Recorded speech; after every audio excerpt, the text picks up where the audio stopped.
A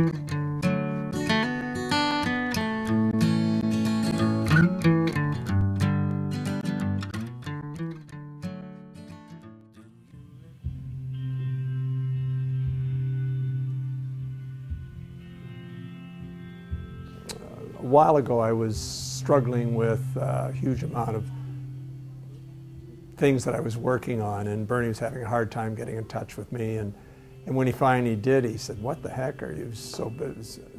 Why are you so hard to get in touch with?" And I said, "Well, I've just been busy working on things." He said, "Well, what kind of things?" He said, "Tell me what you've been working on." So I told him, and I listed the myriad of things that I was working on, and he listened very patiently, and when I finished, he paused and he said, "I know what your problem is." And I listened, and he said, "You're way too busy with the urgent things and not spending near enough time on the important things." And for me, it was just like bingo. He hit it right on the head, and I thought, there's another one of the many great life lessons courtesy of Bernie. Bernie's a man of where you don't need papers. Word is his bond. If there's a difference, he wants it settled and not protected. Let's get things over with and get on with it. That's why he's been so successful. There is a lesson of what makes Bernie different than most other business people I know, which is most people who are successful find a way of success, an MO, and they stick with it. Bernie finds an MO and then continually and constantly challenges it and doesn't accept the fact that the way he did something last time is the way he should be doing it again. He's continually questioning, challenging, and learning, and I think that's what makes him a great businessman and a great friend.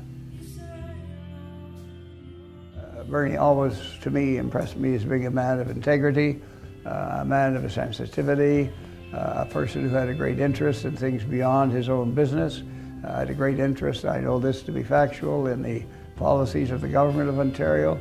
Never was reluctant to remind me those things that were good and those that weren't so good. There were never any bad ones, of course, but he was genuinely interested in what was happening and took an interest beyond that of his business.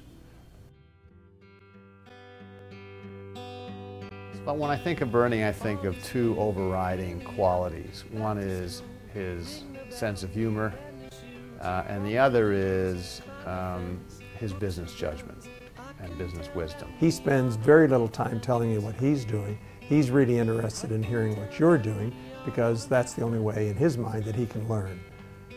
He's a man of integrity and stature, and he takes his bumps where the bumps are, and let's go on till tomorrow. He didn't cry about yesterday's news. Let's go on and make better news tomorrow. He's a man of vision and a man of charity.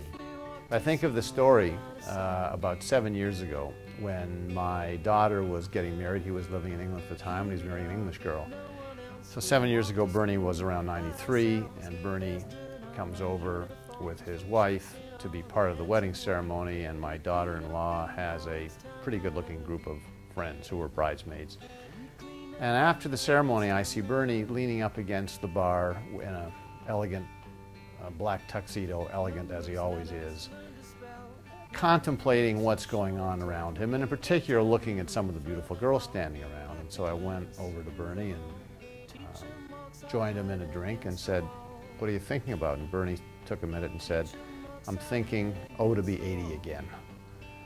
He was a great leader in his field and a very fine person, and I'm just delighted that the association has seen fit to give him this honor. It's well deserved. And that's just the example of Bernie's youthfulness.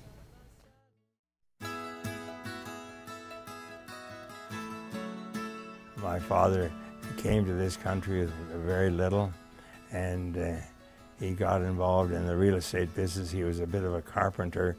He spent some time in England learning carpentry, and he did some building. He was in the building business. And of course, when in the Great Depression, most people that owned real estate lost it to the people that had the mortgages on them. And my father was among those, but he persevered and managed to be able to restore his the financial aspect of his life all by hard work, and I inherited that, and I knew that I started working when I was 16 years of age, and I think in a way I was lucky that I was born in hard times, because then I was able to enjoy prosperity when it came along, and I had my share of that. I had my ups and downs, and I've had my mistakes, but fortunately I was always the owner of the business, so I could hide my mistakes, and people never got to know about them. Yeah, Bernie, you're the greatest guy in the world. I like your scotch, especially that 300-year-old stuff. And don't just keep buying it, because I'll be over there sharing it with you. Bernie, you're the greatest. Bernie, you've been a great citizen for the city of Toronto and surrounding area. Been a great landlord. You're a great friend. You've contributed so much philosophically and in a philanthropic way.